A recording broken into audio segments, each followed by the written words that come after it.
Fell Burgundy Iris or Moses Cleveland's Canterbury Tales, Book 9, line 2637. Too late she knew by all the signs, the dotard's dotage by design, nay to lament his disposition she, nor to disclose where her position be. By night to hunt were trolls inclined, to sleep by day 'twas their design, to amble forth with wits askew, to rival Janus in irritability. The toad-brained dotard hung up in his gear, for to express his dotage with no fear. As silently she fought the loop to free, but loath to yank the rope to message giant up above to be, was she. But no, not that, 'twould be worse, for curses stifled, but for her bleeding lips to nurse. Fought she the loop to free the rake anew, the toad-brained Janus silent near to be. With thoughts to hold for nay disaster to unfold, how fitting be an end for he with their position thus disclosed. The loop of rope still hung up on his sword, and not cooperating with the ranger he. The upstart ran but cried out in the distance, his lamenting call receding but up into the mists. Receding to abruptly stop, but vague and ceasing up atop, but muffled and accompanied by grisly sounds, red rain to be. Immediately taken aback, the rope held in her hands went slack, but from the rake she stepped aback, incessant dotage he to lack. Her dagger drawn and sword to harry, reversed in hand for me to parry, and silent be the toad-brain rake. The rope now slack fell on his back. As Janus fumbled with the loop, the situation thus perused. He bumbly fumbled with the rope, but bent he missed the fell troll's grope.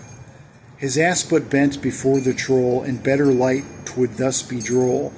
But he knee-high to the shadow fell, that from the mists emerged hind he. Back, behind the stooping rake, the angry troll his head to take. The upstart ran still dripping from his chin, but dripping wet, for to a bet had Janus played his card just yet. His rival yet the upstart ran had been, his rival yet to be troll dung. He thus inclined indeed had won, the restitute ascension yet to come. A troll thus slain for to neglect, a rival for to resurrect, nay to be dung what lords to be undone. Inclined to fiddle with the loop, his rival ne'er to be troll poop, and ne'er a warning ere for to abide. Inclined before a troll to thwart, rebirth of rival to abort, his girth of prize perused for to decide. And up above no warning came, no shade or shadow to abstain, or portent for to step aside to be.